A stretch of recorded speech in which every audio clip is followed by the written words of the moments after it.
नमस्कार, आप देख रहे हैं nature times wild India news. मैं हूं आपके साथ शालिनी। आओ बढ़ते हैं आज की बड़ी और खास खबरों की ओर। तेजी से भागती 21वीं सदी की जिंदगी में जहां लोग काम और भागदौड़ में उलझे हैं, वहीं पक्षियों को देखना और उनकी आवाज सुनना सिर्फ शौक नहीं बल्कि दिमाग को तेज करने का एक वैज्ञानिक तरीका बनकर सामने आया है। न्यूरोसाइंस जर्नल में प्रकाशित अध्ययन के अनुसार बर्ड वॉचिंग में की जाने वाली बारीकियों पर ध्यान, जैसे पैटर्न पहचानना, दृश्य खोज और एकाग्रता, दिमाग को सक्रिय रखता है और उम्र बढ़ने के प्रभाव से बचाने में मदद करता है। वैज्ञानिक बताते हैं कि ये गतिविधि मस्तिष्क और न्यूरोप्लास्टिसिटी को मजबूत करती है, जिससे नए न्यूरल कनेक्शन बनते हैं। विशेषज्ञों के अनुसार पक्षियों की चहचहाहट केवल प्रकृति का संगीत नहीं बल्कि वर्तमान क्षण में जीने और मानसिक शांति पाने का भी शक्तिशाली माध्यम है। यही कारण है कि बर्ड वॉचिंग आज मानसिक स्वास्थ्य और प्रकृति से जुड़ाव का एक प्रभावी रास्ता बनती जा रही है।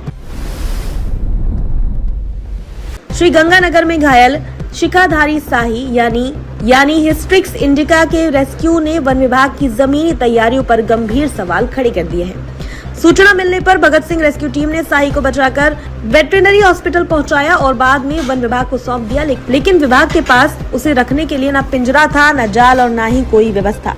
करोड़ों के बजट और संरक्षण के बड़े दावे के बीच घटना बताती है कि वन्यजीव सुरक्षा की हकीकत कई जगह अब भी बेहद कमजोर और कागजी नजर आती है। उत्तर प्रदेश के जनपद पीलीभीत में जंगल के बीच से गुजरने वाली सड़कों पर तेज रफ्तार वाहनों के कारण बाघ, तेंदुआ, भालू, मगरमच्छ, मॉनिटर लिजर्ड, सिवेट कैट, सियार, बंदर और अनेक पक्षी रोजाना सड़क हादसों का शिकार हो रहे हैं। कई घायल जानवर घंटों तक तड़पते रहते हैं और आखिरकार दम तोड़ देते हैं, जिससे कई बार पूरे के पूरे वन्यजीव परिवार खत्म हो जाते हैं। एनटीसीए के दिशा निर्देशों के बावजूद रात के समय वाहनों की रफ्तार पर प्रभावी नियंत्रण नहीं हो पा रहा है। विशेषज्ञों का कहना है कि अब समय आ गया है कि जंगल से गुजरने वाले मार्गों पर सख्त निगरानी और कड़े नियम लागू कर वन्यजीवों की जिंदगी बचाई जाए।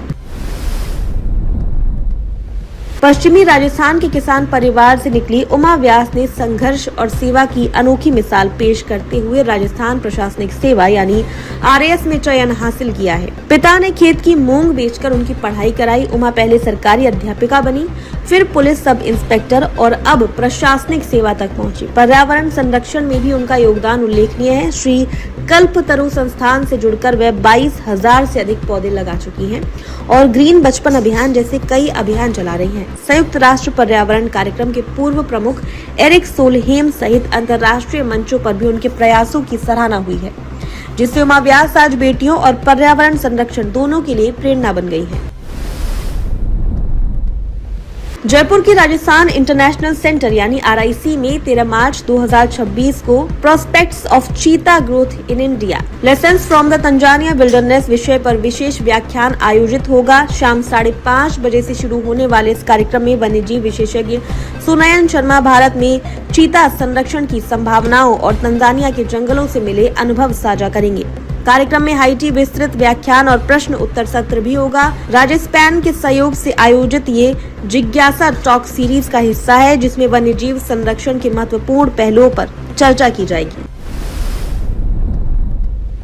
असम से फर्जी ट्रांजिट परमिट के जरिए 16 वर्षीय नरहाथी को राजस्थान लाने के मामले में गिरफ्तार आरोपी सलीम खान को अदालत से जमानत मिल गई। वन विभाग की कार्रवाई में आमेर रेंजर अजीत मीना की टीम ने डीसीएफ केतन कुमार के निर्देश पर आरोपी को पकड़ा था और हाथी को फिलहाल विभाग की निगरानी में रखा गया है। अब पुष्ट सूत्रों के अनुसार जाँच में ये भी संकेत मिले हैं कि आरोपी कथित रूप से हाथियों को अवैध तरीके से लाकर रसूखदार लोगों को उपलब्ध कराता था और कुछ मामलों में उन्हें आगे अन्य स्थानों तक भेजा जाता रहा है। हालांकि नेचर टाइम्स इन दावों की स्वतंत्र पुष्टि नहीं करता, लेकिन पूरे प्रकरण ने देश में वन्यजीव तस्करी और दस्तावेजों की जांच व्यवस्था पर गंभीर सवाल जरूर खड़े कर दिए हैं। देश भर के वन विभाग में बड़ी संख्या में महिलाएं अब फॉरेस्ट गार्ड, फॉरेस्ट और रेंजर जैसे महत्वपूर्ण पदों पर पहुंचकर नई मिसाल कायम कर रही हैं। अपनी मेहनत, समर्पण और पेशेवर कार्यशैली के दम पर वह लंबे समय से चली आ रही बाधाओं को तोड़ रही हैं। जंगलों की सुरक्षा से लेकर वन्यजीव संरक्षण तक महिलाओं की सक्रिय भूमिका अब साफ दिखाई देने लगी है। विशेषज्ञों का मानना है कि यह बदलाव न केवल वन प्रशासन को मजबूत करेगा बल्कि आने वाली पीढ़ियों की बेटियों को भी नई प्रेरणा देगा।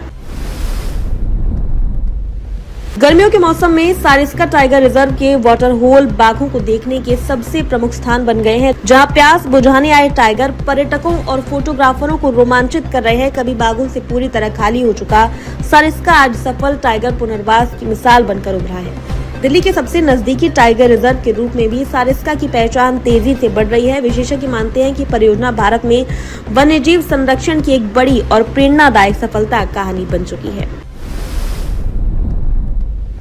राजस्थान के झालावाड़ के अकलेरा क्षेत्र में वन विभाग ने अवैध लकड़ी कटान पर बड़ी कार्रवाई करते हुए वन खंड कोटड़ा दयाल के गांव पोलाव क्षेत्र से एक ट्रैक्टर ट्रॉली जब्त की है। आरोप है कि वन क्षेत्र से काटी गई लकड़ी को चोरी छिपे परिवहन किया जा रहा था।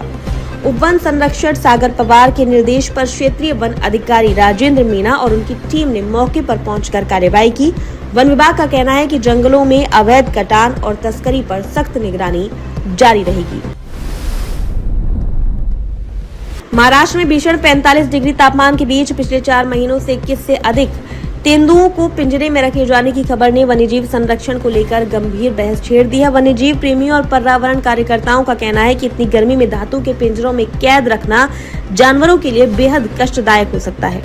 उन्होंने संबंधित अधिकारियों से तेंदुओं को जल्द सुरक्षित प्राकृतिक आवास में छोड़ने की मांग की है। मामले ने वन्यजीव संरक्षण कानूनों के पालन और प्रशासनिक संवेदनशीलता को लेकर भी कई सवाल खड़े कर दिए।